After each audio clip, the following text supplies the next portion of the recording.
Ora bom, eu queria antes do mais agradecer à boa amiga, eu ia dizer velha amiga, mas é nova amiga, doutora Isabel Soares, o acolher-nos aqui hoje.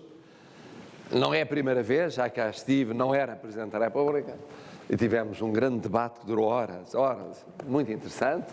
Queria cumprimentar o Francisco, que é o vosso Presidente. Eu adoro, além de mais, o nome, que é o nome do meu neto favorito. Não se deve ter netos favoritos, mas eu tenho, é o único rapaz e tento aguentar as netas todas. E queria dizer-vos que é um grande prazer estar aqui. Eu estava a ouvir-vos, ainda por cima eu adoro o Piazzolla, portanto escolheram muito bem, e ouvir as magníficas vozes, as magníficas interpretações, e estava a pensar comigo mesmo, é fácil ser-se Presidente da República deste país. As pessoas acham que não, que é dificílimo ser-se Presidente da República, mas não é. Não é porque há gente como vocês, que são o futuro. Nós, um bocadinho menos jovens, também somos o futuro, mas somos menos tempo o futuro. E vocês vão ser décadas o futuro. Vão ser 80, 90, 70 anos, alguns 100 anos, a partir de agora, o futuro deste país. E quando se vê, sempre que eu estou com gente nova, e eu, como sabem, sou professor aqui mesmo ao lado, na Faculdade de Direito de Lisboa, portanto é andar o quê? 300 metros, 400 metros, estou lá. Sinto que tudo no país é muito bom, mas a parte talvez com mais futuro, como é natural, é a juventude. São vocês. A jovem que cantou, vamos lá ver se decora o nome, Inês Ferreira, já está admitida em Oxford. Portanto, quer dizer, temos aqui gente, não quer dizer que depois não volte para Portugal, depois de ter estudado, depois de ter formado e qualificado.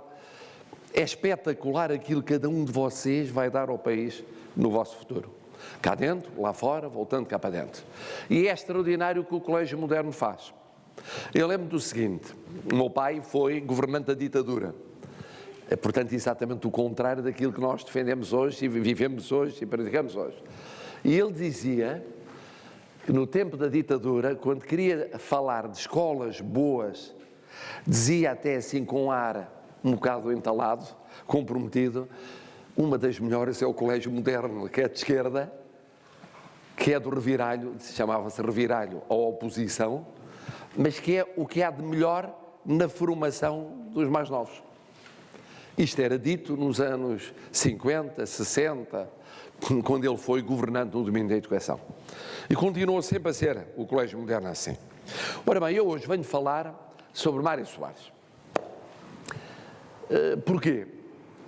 Primeiro porque Mário Soares deixou-nos este ano, há poucos meses, faria amanhã 43 anos sob a chegada dele do exílio de comboio, chegava-se assim, de comboio, à Gara de Santa Apolónia, e aí começava a sua carreira em democracia. E eu, como Presidente da República, acho que uma das funções do Presidente da República é, além de puxar pelo país para cima, é puxar pelas figuras que fizeram a democracia também para cima. Não é que elas precisem, mas vocês não conhecem muitas coisas, como é natural, daquilo que se passou, e é importante que conheçam. E por isso eu estou a correr, não direi o país, mas várias escolas. Aqui falo de Mário Soares, aqui ele estudou, aqui ele teve toda a sua vida, desde criança até praticamente ao fim da vida, porque vivia ali ao fundo, e dali saiu o corpo em janeiro. Mas também falarei de Francisco Sá Carneiro na escola onde ele andou no Porto, no Liceu Rodrigues de Freitas, falarei de Freitas do Amaral, na escola onde ele andou, na Ave Maria, e falarei de Álvaro Cunhal, no liceu onde ele estudou, quando veio para Lisboa, estudou em dois, mas eu escolhi o Camões para não escolher aquele onde eu andei, que era o Pedro Nunes. Porque os quatro foram os líderes dos 4 partidos principais que arrancaram com a democracia. E é justo que eu falo de todos eles, e hoje, em particular, de Mário Soares. Quando nós falamos de uma pessoa, não sei se já pensaram nisso, há uma dúvida. E é uma dúvida que vocês podem colocar na vossa cabeça. A pessoa na vida vai ser o que é porque se faz a pulso, se faz por si própria, ou há qualquer coisa no ambiente familiar, no ambiente de formação, que ajuda a ser aquilo que depois será na vida? Esse é um grande debate. Eu lembro que era aluno de Direito e logo numa das primeiras aulas, um dos professores pôs isso em debate. Nós somos o que queremos ser ou somos largamente determinados por aquilo, pelo meio, pela educação, pelas pessoas com quem convivemos quando éramos miúdos, quando éramos crianças, quando éramos jovens? A minha resposta é as duas coisas. As duas coisas. Nós somos uma mistura das duas coisas.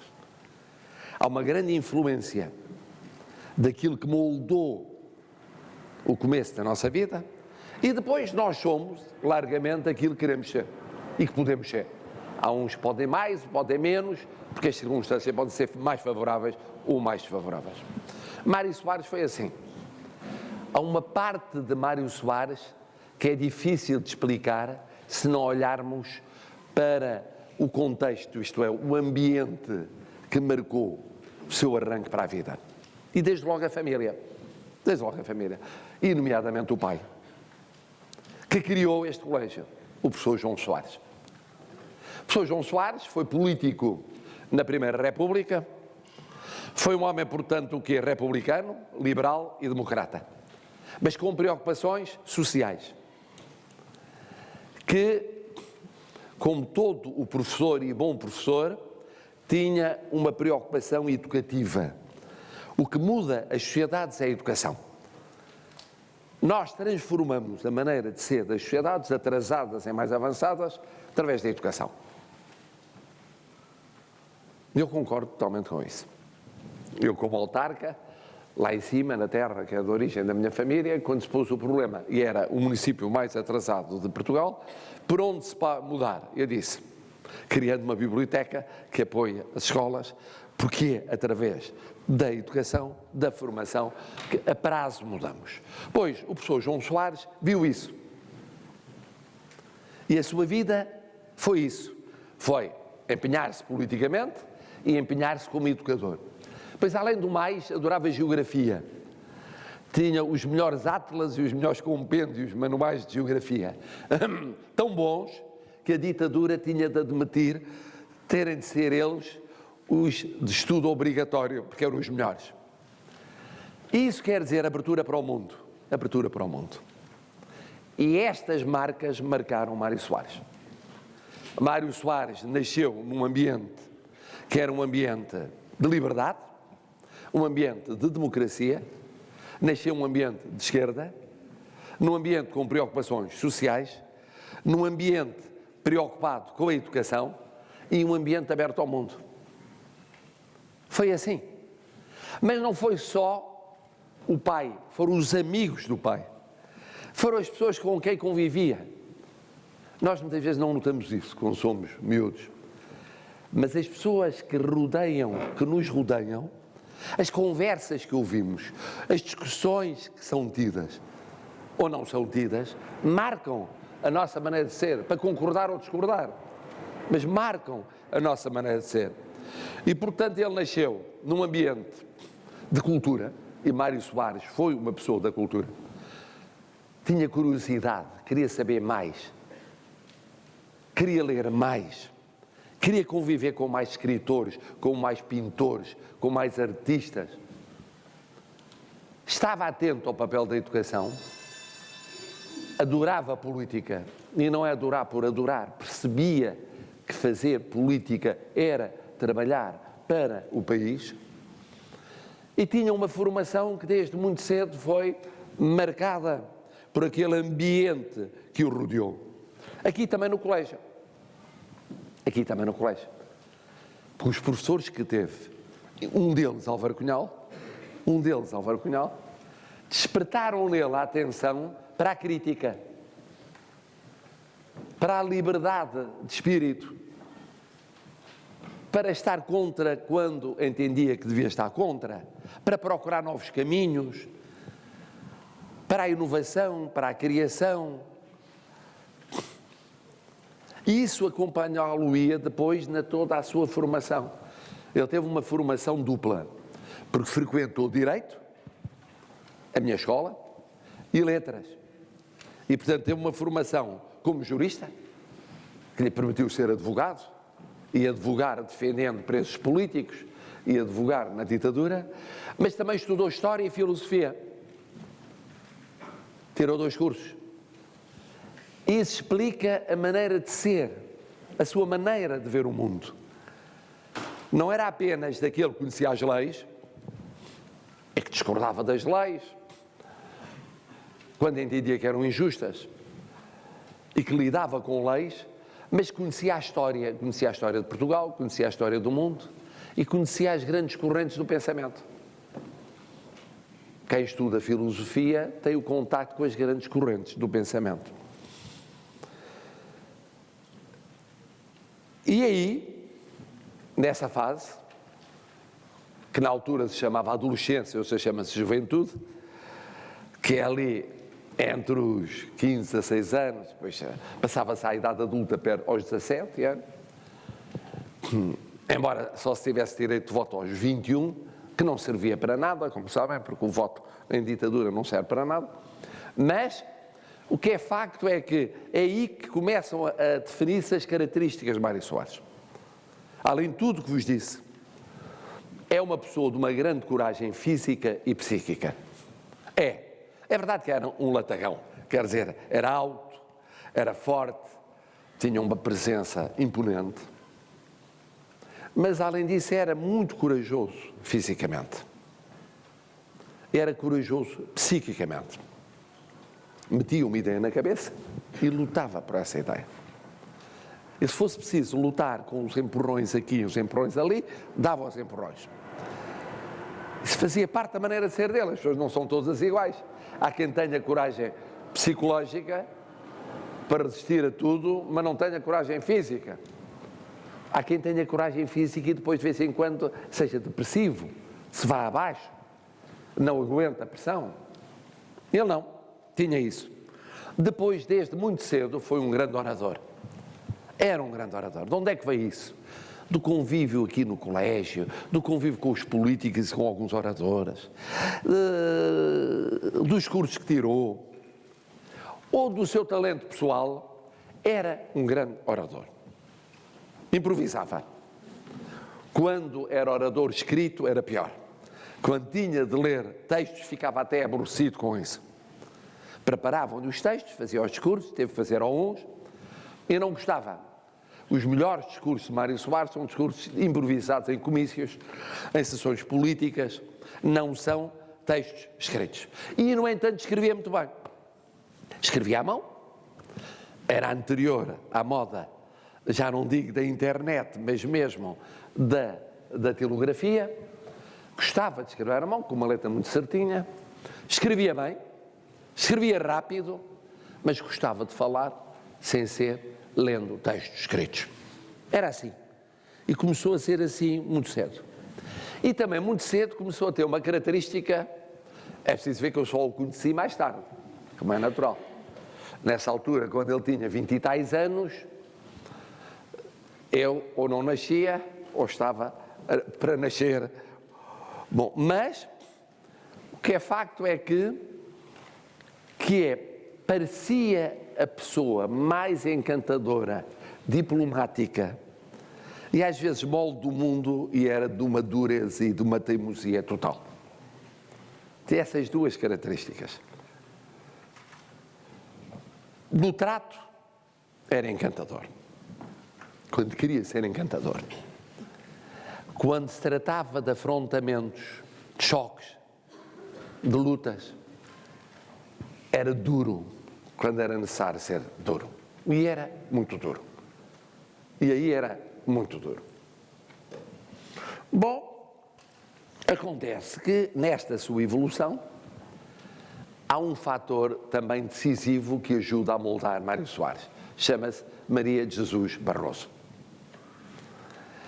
Não foi só a família, não foi só as escolas que frequentou, não foi só o conjunto de políticos com os quais se deu, Não foi só conjunto de artistas, sempre adorou dar-se com gente da cultura, com escritores, era íntimo dos escritores todos maiores que houve em Portugal naqueles tempos. E depois, ou artistas plásticos, adorava colecionar obras de arte plásticas e tinha bom gosto. Adorava ler e sabia escolher o que lia, mas depois entrou na vida dele uma pessoa que o acompanharia praticamente até à sua morte, chamada Maria de Jesus Barroso, que era outra grande figura. Eu dela falarei na semana que vem, numa homenagem que um clube rotário lhe dedicará. Portanto, hoje, como é para falar de Mário Soares, não é possível esticar o tempo e falar de duas figuras, porque Maria de Jesus Barroso não foi apenas a mulher de Mário Soares. Podia ser. E há mulheres de políticos que são fundamentais na vida desses políticos, como há maridos de políticas que são fundamentais na vida daquelas políticas, mas ela foi muito mais do que isso. Ela própria foi política. Ela própria foi uma figura da cultura. E aí aparece essa mais-valia que traz à vida de Mário Soares. É que ela tinha a sua vida própria. Tinha uma chama própria. Era uma mulher da cultura, uma mulher do teatro, uma mulher da poesia, uma mulher que lia os seus livros, nem sempre os mesmos de Mário Soares. Por exemplo, adorava poesia mais do que Mário Soares, que adorava mais a prosa. E completou Mário Soares. Completou na maneira de ver o mundo, completou na maneira de ver a cultura, completou nas opiniões políticas,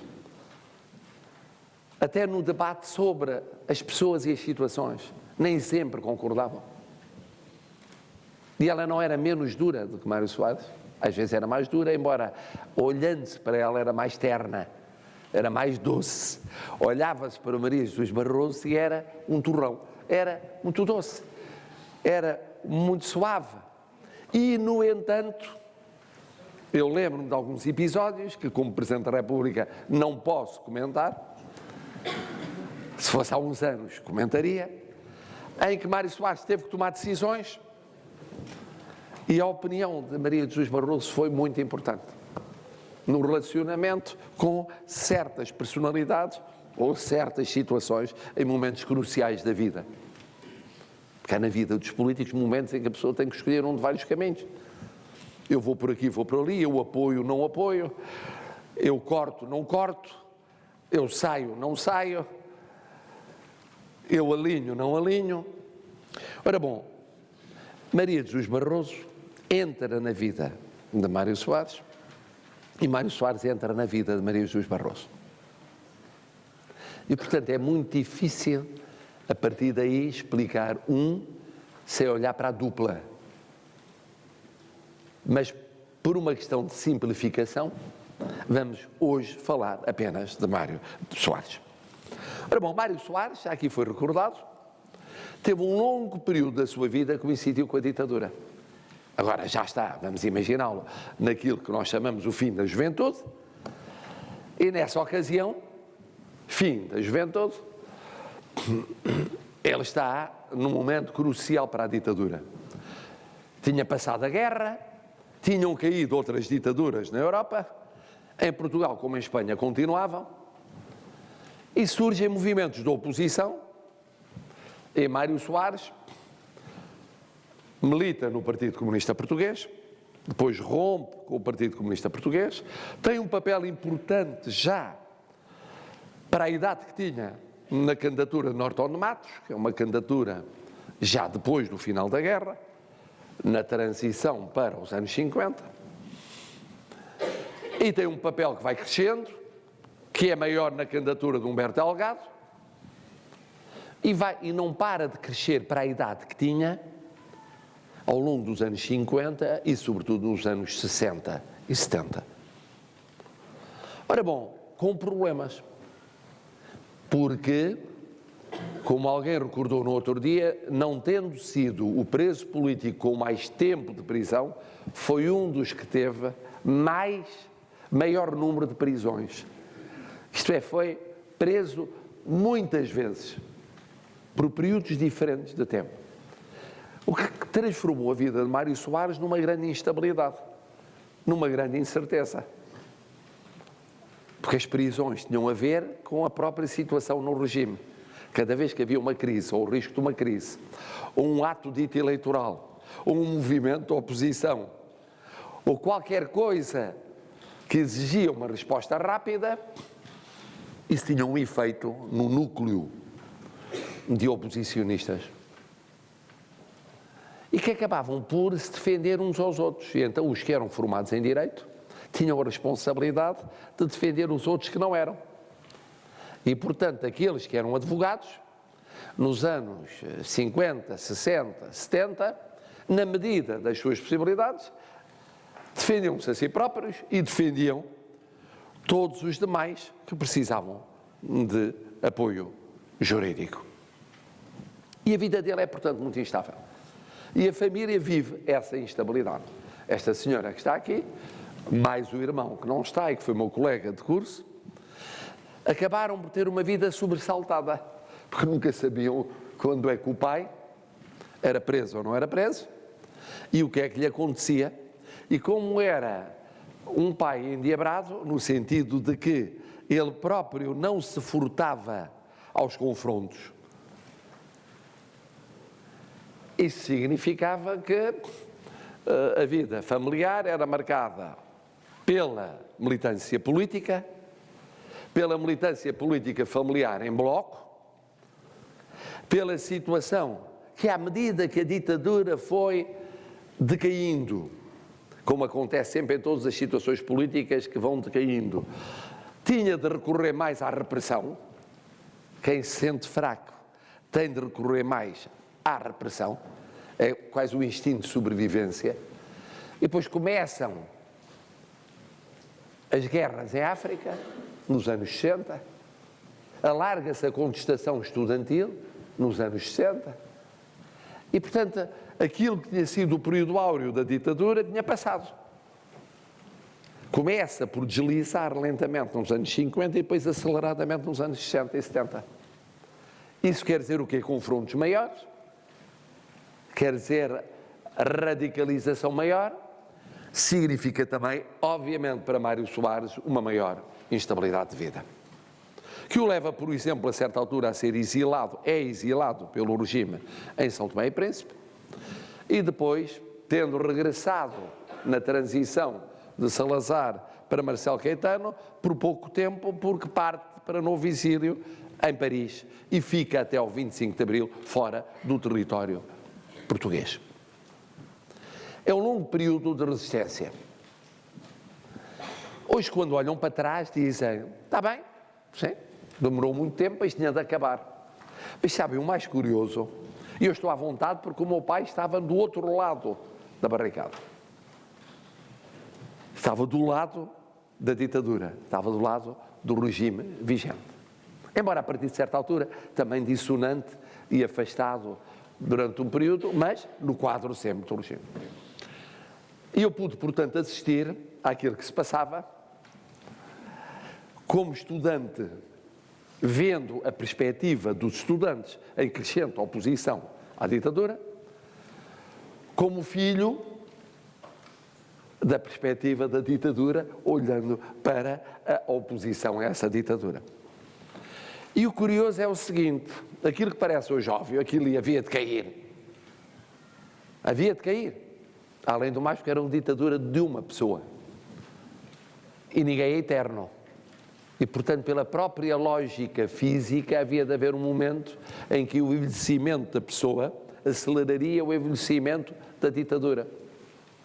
E a morte da pessoa tornaria muito difícil a sua substituição, criaria condições mais aceleradas para o fim da ditadura. Bom, o que é que acontece? Acontece que isto é visto hoje, naquela altura, havia-se assim, do lado de quem estava no poder, dizia-se, quanto tempo é que ele aguentará, o líder do regime, para ser a garantia da permanência do regime. E do lado da oposição, nunca mais isto acaba. Não havia a sensação de que estava para acabar no dia seguinte. Percebia-se, em termos de condições objetivas, percebia-se que havia uma degradação. Mas quanto tempo demoraria a degradação até cair a ditadura? E, portanto, esta análise que se faz hoje é muito simples, para vos dizer que, para quem, como Mário Soares, esteve na resistência à ditadura, isso significava, além da instabilidade da vida e do exílio e da perseguição e das prisões, esta incógnita: até quando? E as pessoas iam envelhecendo em ditadura. Hoje parece uma coisa óbvia, mas quando olhamos para trás, Mário Soares já tinha 50 anos, praticamente, 49, quando acaba a ditadura. 49 anos é muita vida vivida. Sem saber se seria aos 49, se seria aos 55, se seria aos 58, se seria aos 59. É evidente que o agravamento que havia era um agravamento em África, na situação política e militar, era um agravamento cá dentro,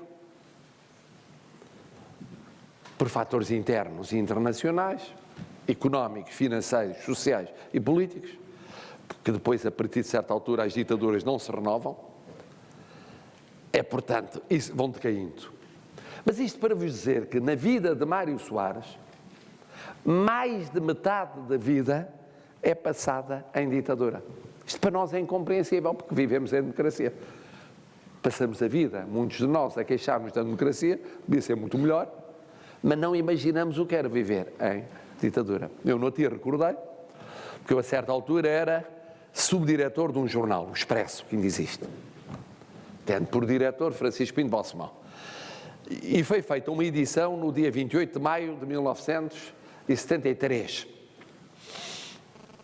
E Francisco Pinto Balsemão foi fazer uma conferência a Madrid. E eu fiquei à frente do jornal.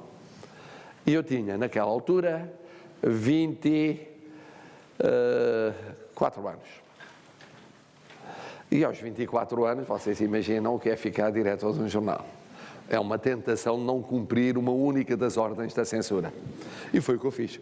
E, portanto, foi uma festa. Porque nesse número havia um artigo de Mário Soares, trazido por Maria Jesus Barroso, em mão, ao Expresso. Eu recebi o artigo e disse: eu vou publicar o artigo. Isto é um tiro, é um furo, quer dizer, a censura bem pode cortar que o artigo sai. Depois houve o balanço do 28 de maio de 1926, que era a origem da ditadura. Depois havia prosas sobre a situação militar em Angola, Moçambique e na Guiné. E por aí adiante. E, portanto, foram desrespeitados 80 acordos da censura, dos quais o mais importante, o artigo de Mário Soares.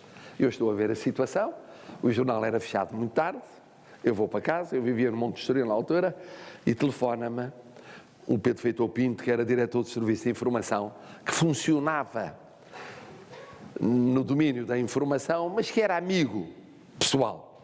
E, portanto, prevenia do que se ia passar e disse: olha, vai ligar o Dr. Pedro Geraldes Cardoso a dizer que é o fim do mundo. Ele acaba de ler a edição do Expresso e não se respeitou um único corte da censura, nomeadamente o artigo do Mário Soares. Isso é uma coisa inacreditável. Bom, e um minuto depois estava a tocar o telefone e disse o Dr. Pedro Geraldes Cardoso: ó, Sr. o senhor está doido ou o quê? O que é que lhe aconteceu? Está doido? Ele disse: não, porque isto é tão tarde, estou cheio de sono, eram para as 5 da manhã ou 6 da manhã, de sexta para sábado, e eu agora ia dormir, Sr. Diretor-Geral, porque aconteceu alguma coisa. Aconteceu alguma coisa. Já viu que saiu o artigo do Dr. Mário Soares? E já viu que saiu isto e aquilo e aquilo? Pois foi. Mas há algum problema. Algum problema. Estava tudo proibido pelo exame prévio. Estava. O senhor está a brincar comigo. Não estou, mas estava assim, então. Mas são coisas tão benignas, tão históricas. Isto tem um valor histórico único e tinha. Bom, enfim, isto para dizer o seguinte, que começa com o 25 de Abril a segunda vida de Mário Soares. Mário Soares teve, como todos aqueles que fizeram aquele percurso, duas vidas. Uma vida em ditadura, uma vida em democracia. Só que, na vida em democracia, Mário Soares estava destinado a ser um protagonista cimeiro, o que tinha começado na resistência, na ditadura. O facto de ter liderado movimentos, o facto de ter criado a Ação Socialista Portuguesa e depois convertido em Partido Socialista Português, o facto de ter estado presente em todas as lutas, o facto de ter escrito o Portugal Amordaçado, que agora foi reeditado, tudo isso,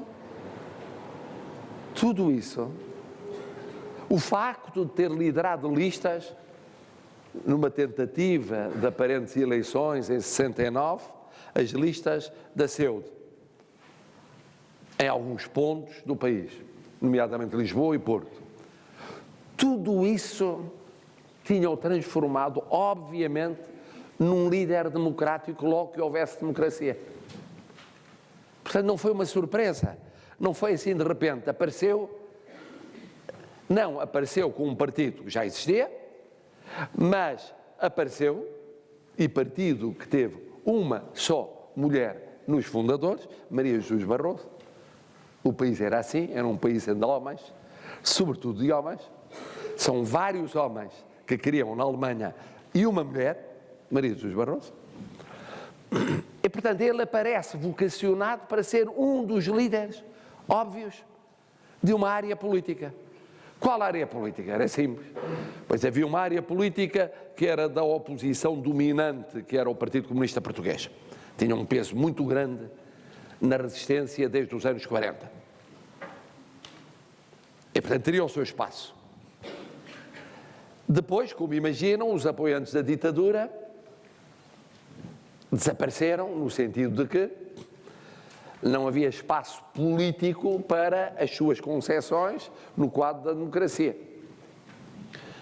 Apareceram movimentos católicos, e liberais, e democratas cristãos, que haveriam de dar origem a dois partidos. Um mais à direita, o CDS, outro mais ao centro, o Partido Popular Democrático, e depois o Partido Social Democrata. Depois havia um largo espaço que vinha da oposição e da resistência à ditadura, que era protagonizado pelo Partido Socialista, mas sobretudo por Mário Soares. Porque quando, ao 25 de Abril, o Partido Socialista era Mário Soares e os seus apoiantes. Não havia aquela realidade que hoje se imagina. Tinha nascido com um número pequeno de fundadores, tinha depois gente que concordava, que aderia por todo o país, que já tinha militado na mesma área. E, portanto, ele faz um partido. E, ao mesmo tempo, faz um partido, assume um papel muito importante na construção da democracia portuguesa. Quer a nível de governo, quer a nível de ação política por todo o país. No meio de uma revolução.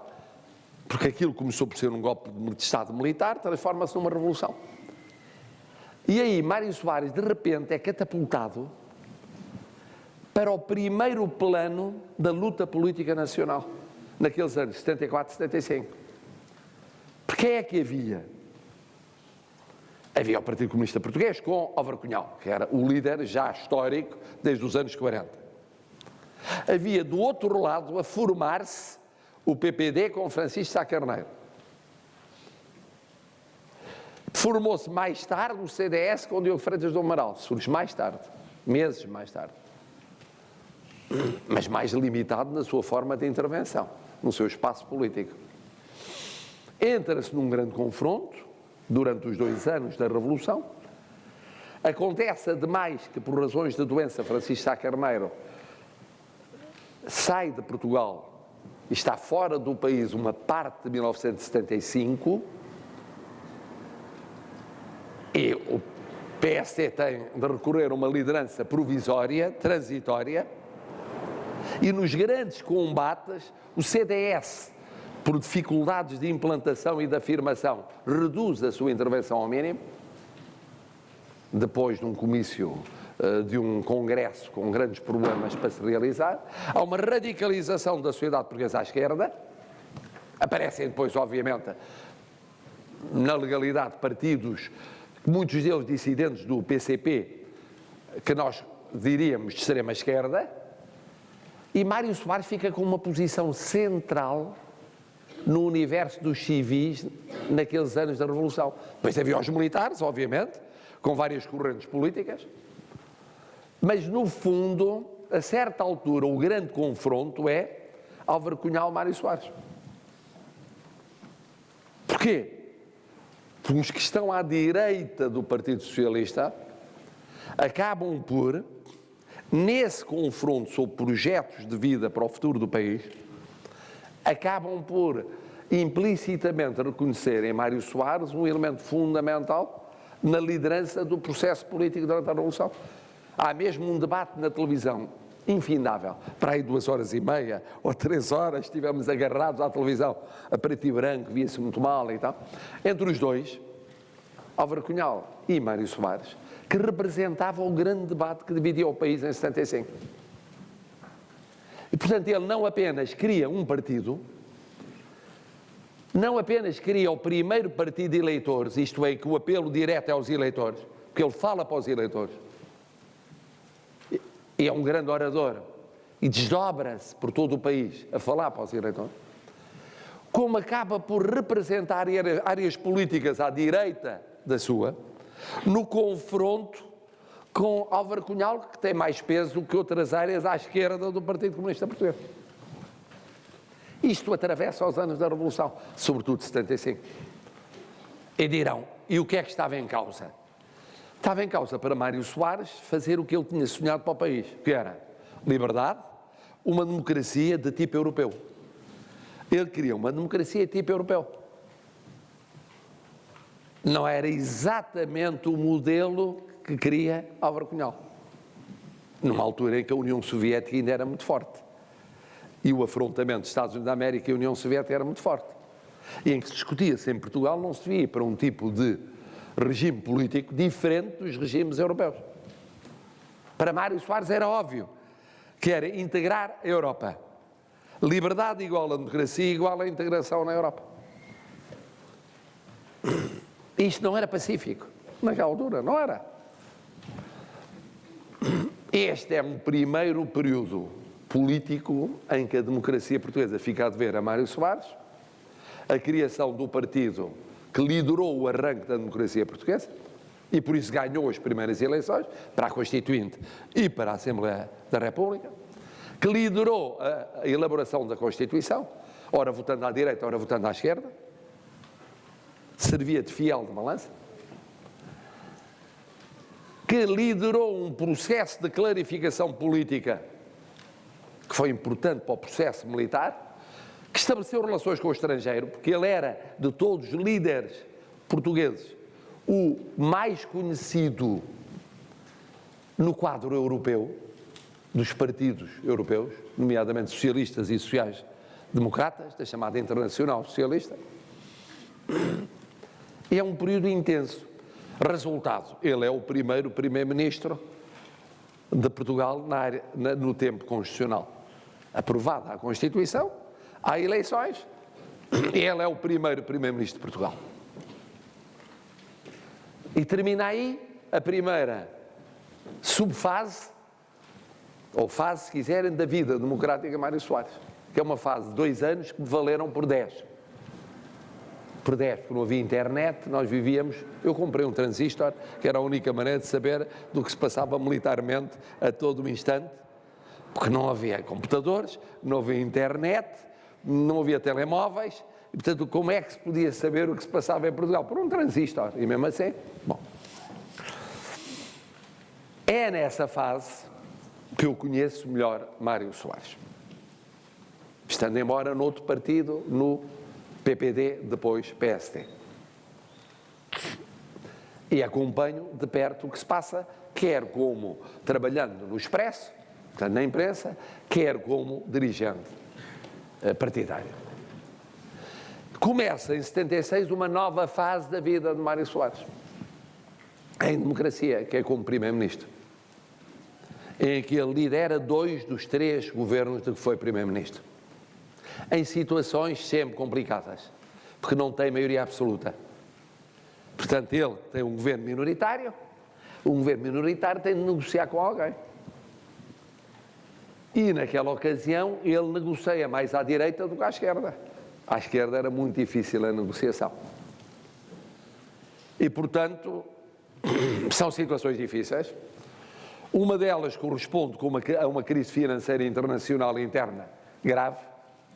E, portanto, Mário Soares tem de gerir, no primeiro governo, negociando lei a lei, decisão a decisão, no segundo governo, tentando fazer um acordo com o CDS, porque o PST não era possível.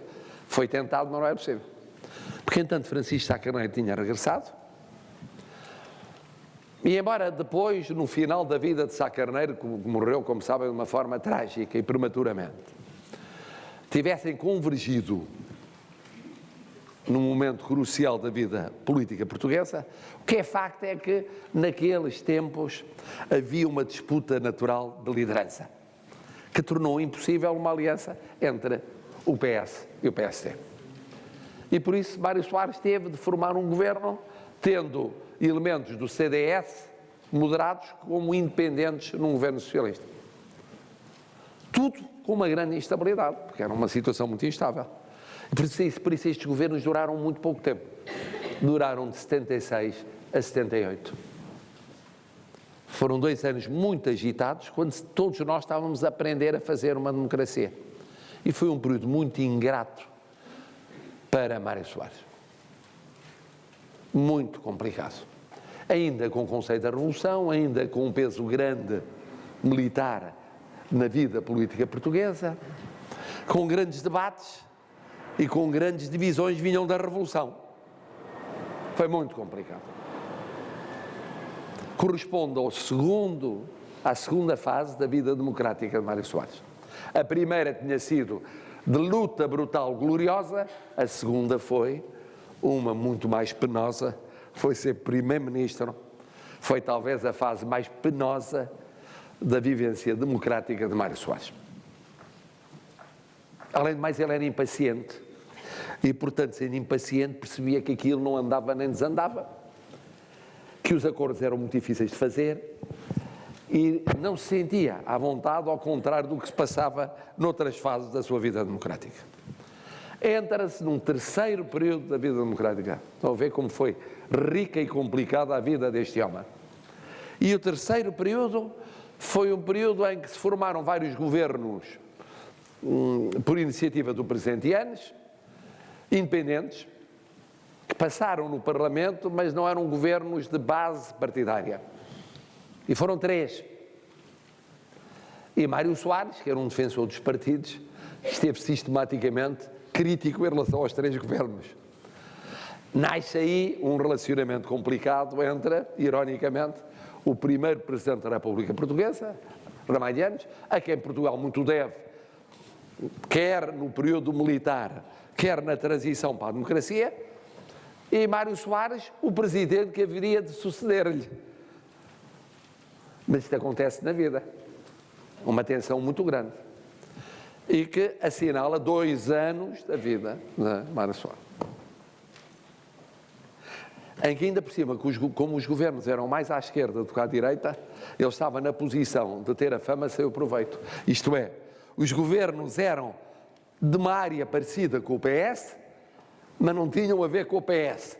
Na altura das eleições, o eleitorado, ao rejeitar aquelas soluções, escolheu o centro-direita para o poder. Entra-se numa terceira fase da vida de Mário Soares, em que o centro-direita forma uma coligação, PST, CDS, PPM, e alguns dissidentes do PS, os reformadores, e Mário Soares está na oposição. Vai para a oposição como líder da oposição. E tem de gerir um partido na oposição.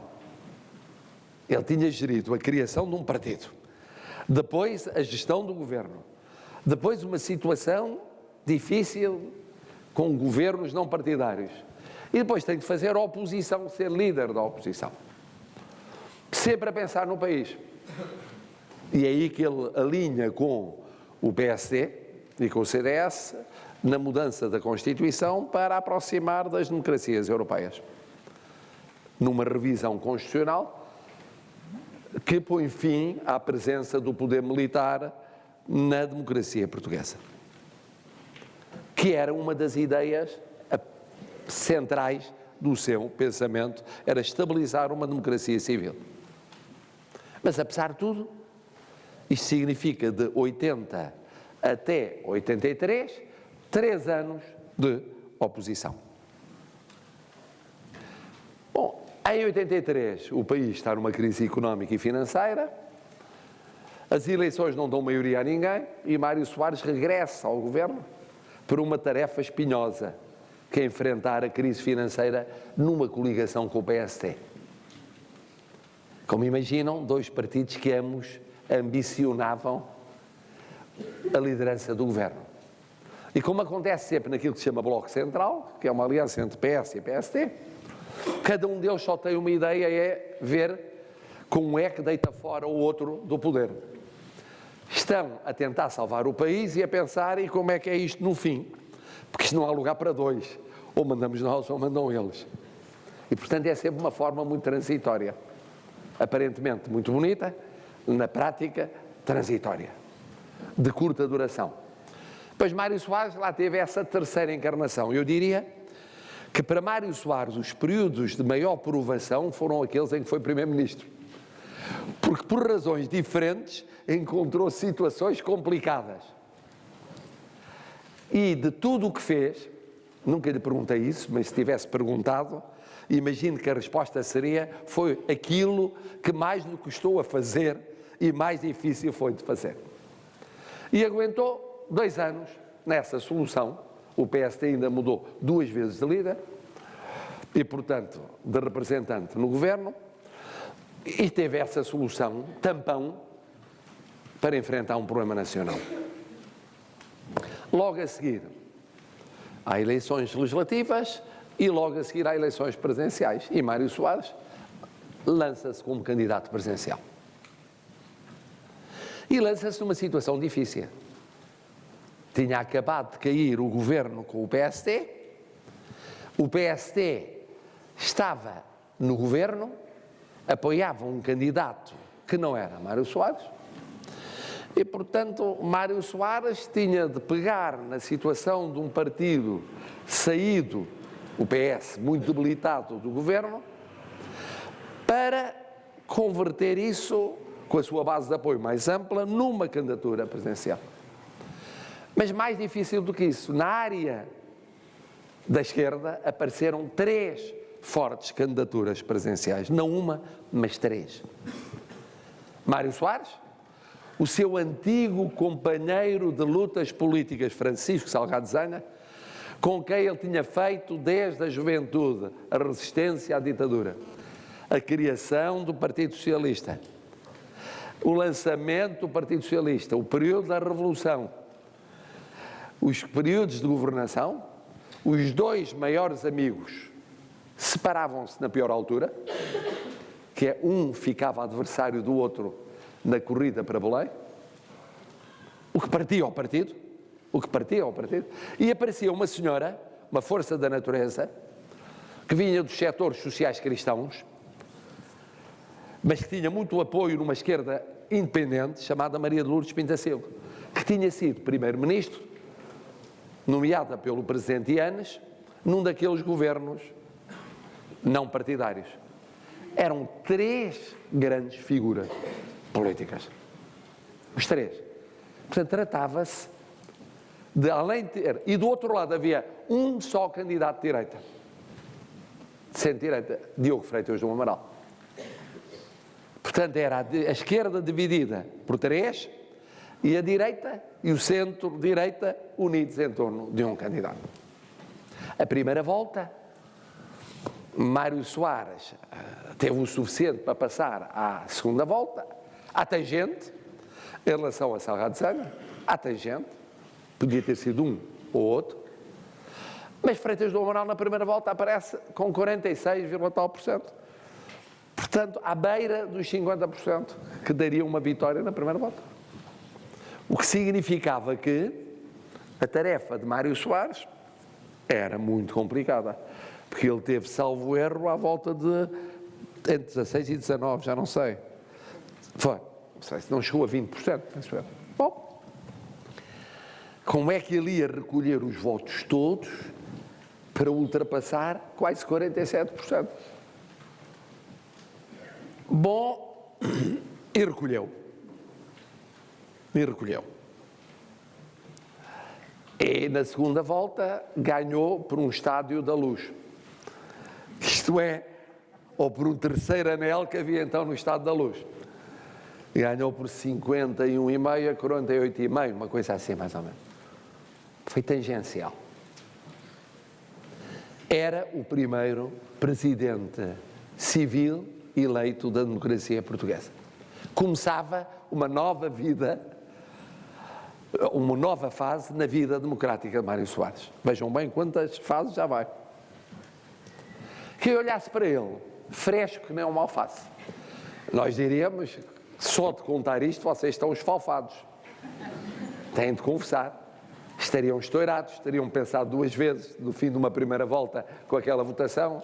Mas como é que eu vou chegar aos 50%?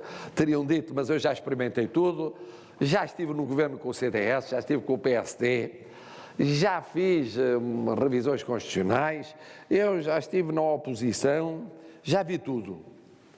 E agora como é que vai ser? Bom, como foi Mário Soares eleito assim e reeleito esmagadoramente com 70% dos votos, fazendo 10 anos de presidência da República. E aí, sendo, de alguma maneira, outra vez o Mário Soares que tinha sido no começo da democracia.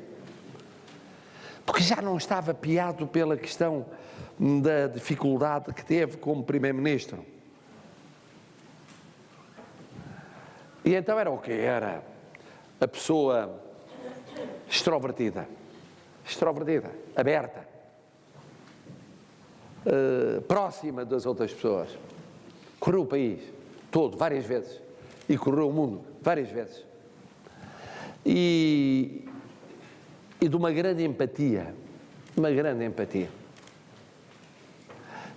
abrindo completamente a presidência.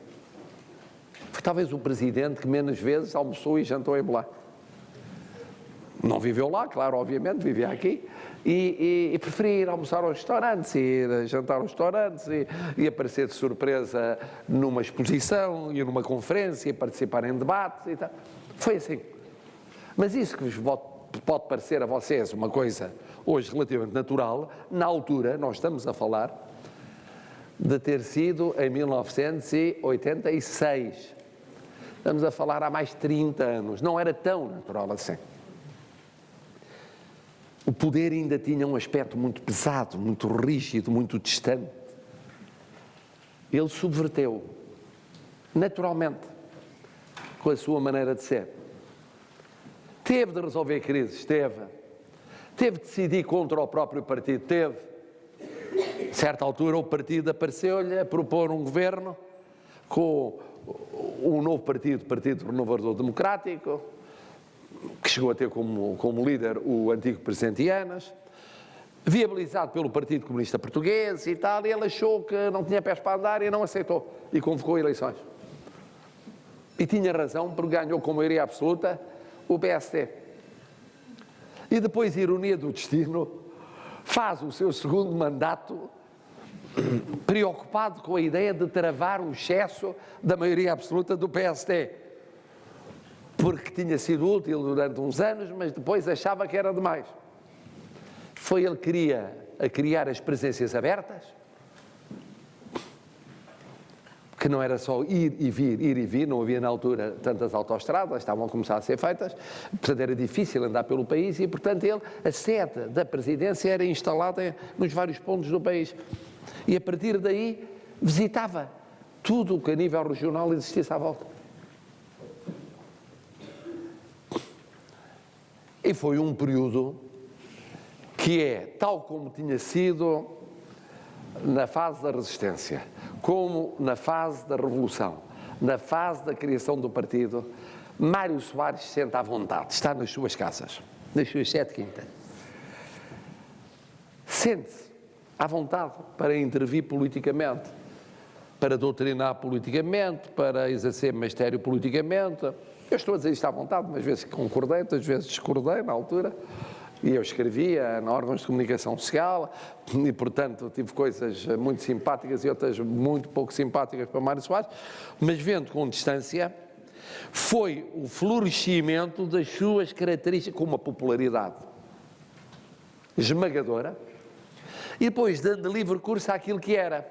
Mário Soares era um intuitivo, sabe? Há dois tipos de políticos, os intuitivos e os dedutivos. Os dedutivos não estudam os dossiês e aprofundam e tal. Pode passar-lhes à frente uma coisa que é uma mudança que não percebem. Precisam de estudar bem para depois enfrentar. Ele era o contrário. Às vezes não tinha muita paciência para estudar dossiês. Foi um dos problemas com o Primeiro-Ministro.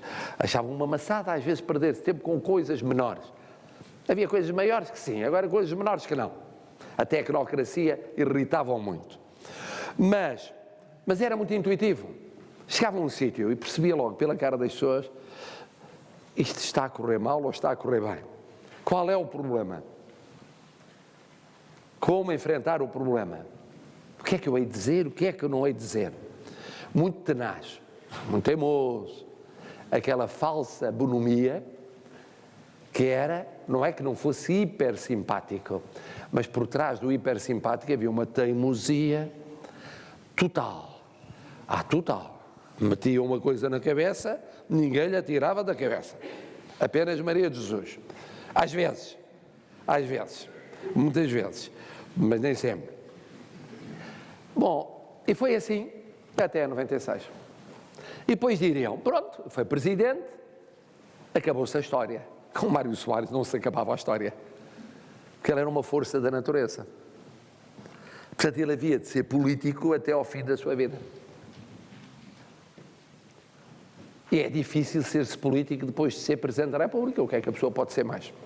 Pois Mário Soares nem imaginam o que ele inventou para ser. Porque não podia estar parado. Achava que devia continuar a servir o país.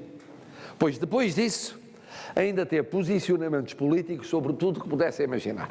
Cá dentro e lá fora. Foi candidato às eleições para o Parlamento Europeu.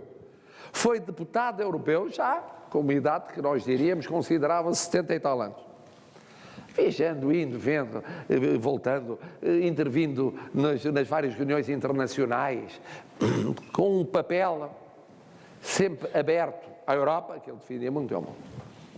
Ainda voltou a ser, por questão de amor ao partido, a certa altura, o Partido Socialista dividiu-se outra vez em candidaturas presidenciais. Como se tinha dividido anteriormente na candidatura Soares e Zanha. Mané Alegre avança como candidato, o partido pede a Mário Soares para ser candidato e ele, por amor ao partido, tinha criado, achou que, como se faz com um filho, o filho vem ter connosco, diz: ó pai, nós temos que salvar aqui a honra do convento. Mário Soares foi candidato, com 81, 82 anos de idade. À altura em que estariam outros a fazer o quê? A ler, junto à lareira, não direi a ver televisão, ir a concertos, a escrever memórias, a meditar sobre o que tinham vivido, a contar isso a outras gerações. Não. Lançou-se numa candidatura que foi uma loucura. Uma loucura. Porque o PS já não era o PS do tempo, mesmo da outra candidatura, era diferente. Porque as condições eram muito difíceis e, portanto, ele ia enfrentar uma situação que era uma situação complicadíssima. Pois lá foi ele enfrentar essa situação. E com o mesmo espírito democrático com que tinha ganho N eleições e perdido N eleições, esta perdeu. Acontece na vida. Na vida todos nós ganhamos muitas coisas e perdemos muitas coisas. E até o que é normal é ganharmos 2 e perdemos 6. E para ganharmos essas 2 dá um trabalhão enorme perder as 5 ou 6. E ele fez isso com o maior à vontade do mundo. Numa idade e numa situação em que não lhe era exigido. Era muito simples, bastava dizer às pessoas que tinham vindo convidá-lo, dizer, olha, eu tenho a idade que tenho, eu já fiz o que fiz, já servi o partido, já servi a liberdade, a democracia, já servi Portugal. Não acham que chega? Não. Mas depois disso continuou a tomar posições políticas. E é muito curioso. Porquê? Porque Mário Soares, nessa fase, perante alguns fenómenos de evolução no mundo para a direita, ele sente o dever de consciência de definir posições de esquerda. Então, quem é que vemos nas manifestações ao lado de Mário Soares? Muitos daqueles que tinham estado contra ele no período da Revolução. Mas Mário Soares entendia que aqui era importante travar o que achava desviacionismos excessivos à direita. Alguns disseram, é o regresso à juventude. Há uma tendência nas pessoas para regressarem às raízes. Ele está a regressar às raízes. Não, é a matriz dele. Ele era assim, defendia certas ideias. Num certo momento histórico, a corrida para a esquerda radical levou-o a ficar, aparentemente, mais à direita. No momento em que há uma viragem no mundo para a direita, ele fica, de repente, muito à esquerda. Coisa que o não importava nada. Fazia isso, aliás, com uma grande bonomia e satisfação. E assim chegou ao fim dos seus dias. E estão a ver como foi uma vida muito cheia, foi uma vida muito cheia, que eu tenho a certeza que, encarada pelo próprio, ao fazer o balanço dessa vida, é uma vida que lhe deu muito prazer e muita honra a ter vivido. Porque deu. Há pessoas que na vida sonham fazer certas coisas e depois a vida não corre de molde a que possam fazer essas coisas. No caso de Mário Soares, ele fez praticamente tudo aquilo que sonhou. Ele sonhou com a liberdade, ajudou a criar a liberdade. Sonhou com a democracia, ajudou a fazer a democracia. Sonhou com a Europa, ajudou a criar a Europa de várias maneiras, em várias posições. Sonhou com uma série de contributos que podia dar ao país, foi dando. Como disse, umas vezes ganhando, outras vezes perdendo. Outras vezes com mais prazer, outras com menos prazer. Sem dúvida com mais prazer naquela luta da resistência e na revolução, na criação da democracia e depois como Presidente da República, com menos prazer como Primeiro-Ministro em situações críticas. Mas isso também nós na vida temos momentos em que temos que viver a vida com menos prazer e outras com mais prazer. Eu acho que desta narrativa é uma expressão agora muito recente, desta narração decorre que é uma vida notável. Não é notável só por ter sido um dos 5 presidentes da República Portuguesa, não só por ter sido o primeiro presidente da República Portuguesa civil, não só por ter sido o pai do partido que liderou o sistema de partidos no arranque da democracia, não só por ter desempenhado funções em praticamente todos os órgãos importantes, porque também foi deputado, porque esteve no governo e teve líder da oposição, esteve cá dentro e esteve na Europa, esteve em missões internacionais com peso no mundo. E por isso não é uma questão de saudosismo, não é por estarmos aqui no Colégio Moderno que faz sentido sublinhar este contributo de Mário Soares. Fosse esta minha intervenção em qualquer outra escola, com quaisquer outros alunos, não estando aqui a filha de Mário Soares, eu diria exatamente o mesmo. Diria exatamente o mesmo. Claro que a memória dos povos é curta, mas no caso de Mário Soares não foi curta. Viu-se isso no funeral. As pessoas... Eu costumava dizer uma coisa, que praticamente toda a gente em Portugal, uma vez na vida, votou em Mário Soares. E é verdade. A extrema-esquerda, pelo menos uma vez, votou em Mário Soares, contra Freitas do Amaral, pelo menos essa vez. O PCP, pelo menos essa vez. Os socialistas votaram N vezes. À direita, pelo menos uma vez se votou em Mário Soares, quando o primeiro-ministro Cavaco Silva deu indicações ao partido para que o PSD apoiasse a recandidatura de Mário Soares. Muita gente do CDS, pelo menos uma vez, votou em Mário Soares. Isto não é vulgar numa figura política. As pessoas podem concordar ou discordar. Eu concordei e discordei muitas vezes com ele. E termino com uma nota curiosa, que é a seguinte. Praticamente em quase todas as decisões importantes da minha vida eu quis ouvir, a partir de uma certa altura, a opinião de Mário Soares, mesmo quando se tratava de eventualmente discordar dele. E eu dou-lhes um exemplo. Eu sou convidado a certa altura para ir para o governo da Aliança Democrática, PST, CDS, PPM, ouço várias opiniões e uma delas, Mário Soares. Telefonei ao Dr. Mário Soares, que era líder da oposição. Olha, eu queria falar consigo, tenho que tomar uma decisão, queria ouvir a sua opinião. Então venha almoçar a Nafarros. E ela foi almoçar a Nafarros, foi no pino do verão, ainda nadámos, um bocadinho demos umas braçadas, e depois das braçadas, à volta da mesa do almoço, eu disse, olha, eu estou aqui dividido, vou, não vou para o governo. Eu estava diretor do Expresso. Vou, não vou para o governo. O primeiro-ministro era Francisco Pinto Balsemão.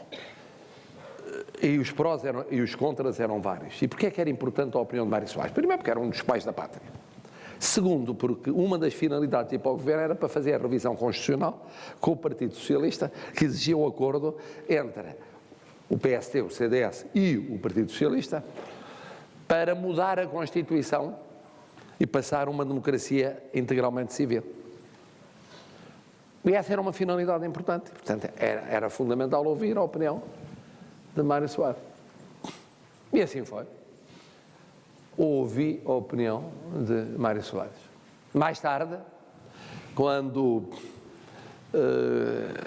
ponderei os prós e contras de vir a ser líder do PST, numa emergência, telefonei-lhe e perguntei-lhe, não havia tempo para propriamente estar com ele, porque era uma decisão tomada em cima da hora, no quadro de um congresso. O que é que acha desta situação? Qual é a sua opinião? Portanto, aquelas 3 ou 4 opiniões marcantes para uma pessoa que era de uma área política diferente, que, portanto, era adversário político, não era apoiante político normal, corrente. Era a opinião de Mário Soares. Porquê? Porque já tinha um estatuto em que, concordantes ou discordantes dele, era um dos pais da pátria, um senador cuja opinião marcava, era fundamental, na base da experiência e da visão que tinha das coisas.